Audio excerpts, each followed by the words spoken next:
ದ್ವಿಚಕ್ರ ವಾಹನ ಸವಾರರು ಒಂದು ಅಪ್ಡೇಟ್ ಅನ್ನು ಬಹಳ ಗಮನದಲ್ಲಿ ಇಟ್ಟುಕೊಳ್ಳಿ. ನಮ್ಮ ದೇಶದ ರಾಷ್ಟ್ರೀಯ ಹೆದ್ದಾರಿ ಮತ್ತು ರೋಡ್ ಟ್ರಾನ್ಸ್ಪೋರ್ಟ್ ಡಿಪಾರ್ಟ್ಮೆಂಟ್ ಮಿನಿಸ್ಟ್ರಿಯಿಂದ ಒಂದು ಹೊಸ ಪ್ರಕಟಣೆ. ಜನವರಿ 1, 2026 ನಂತರ ದ್ವಿಚಕ್ರ ವಾಹನ ಸವಾರರ ಒಂದು ಸುರಕ್ಷತೆಗಾಗಿ ಹೊಸ ಕಾನೂನನ್ನ ಅವರು ಅನೌನ್ಸ್ ಮಾಡಿದ್ದಾರೆ.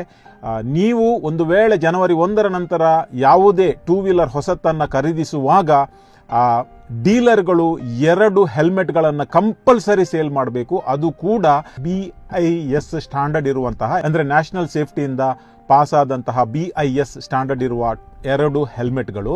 ಮತ್ತು ಇನ್ನೊಂದು ವೆರಿ ಇಂಪಾರ್ಟೆಂಟ್ ಅಪ್ಡೇಟ್ ಏನೆಂದರೆ, ಎಲ್ಲ ದ್ವಿಚಕ್ರ ವಾಹನಗಳು 125cc ಮೇಲೆ ಆಂಟಿ ಬ್ರೇಕ್ ಸಿಸ್ಟಮ್ ಅನ್ನ ಅಳವಡಿಸಲೇಬೇಕು. ABS. ಏನಿದು ABS? ABS ಅಂದ್ರೆ ಇವಾಗ ಕೆಲವು ಟೂ ವೀಲರ್ಸ್ಗಳಲ್ಲಿ ನೀವು ಬ್ರೇಕ್ ಹಾಕಿದ ಕೂಡಲೇ ಅಲ್ಲೇ ಜಾಮ್ ಆಗಿ ಅಲ್ಲೇ ಸ್ಕಿಡ್ ಆಗಿ ಅದೆಷ್ಟೋ ಆಕ್ಸಿಡೆಂಟ್ಗಳು ಆಗ್ತವೆ. ಆದರೆ ಇನ್ನು ಮುಂದೆ ABS ಸಿಸ್ಟಮ್ ಕಂಪಲ್ಸರಿ ಮಾಡಿದ ನಂತರ ನಿಮ್ಮ ಬ್ರೇಕ್ ಲಾಕ್ ಆಗುವುದಿಲ್ಲ, ಅದು ಸ್ಲೋಲಿ ರಿಲೀಸ್ ಆಗಿ ಆಕ್ಸಿಡೆಂಟ್ನಿಂದ ನಿಮಗೆ ಸೇವ್ ಮಾಡ್ತದೆ.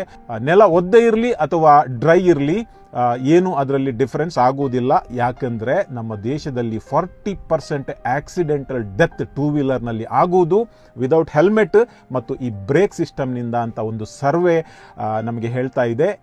ಎಲ್ಲರೂ ಟೂ ವೀಲರ್ಸ್ ನೀವು ಗಮನದಲ್ಲಿ ಇಟ್ಟುಕೊಳ್ಳಿ. ಈ ಹಿಂದೆ ಪರ್ಚೇಸ್ ಮಾಡಿದವರಿಗೆ ಇದು ಕಂಪಲ್ಸರಿ ಇರಲಿಕ್ಕಿಲ್ಲ. ಹೆಲ್ಮೆಟ್ ಮಾತ್ರ ರೈಡರ್ ಮತ್ತು ಪಿಲನ್ ರೈಡರ್ಗೆ ಕಂಪಲ್ಸರಿ. ಈ ಹಿಂದೆ 1,000 ರೂಪಾಯಿ ಫೈನ್ ಇತ್ತು. ಜನವರಿ 1, 2026ರಿಂದ 2,000 ರೂಪಾಯಿ ಫೈನ್.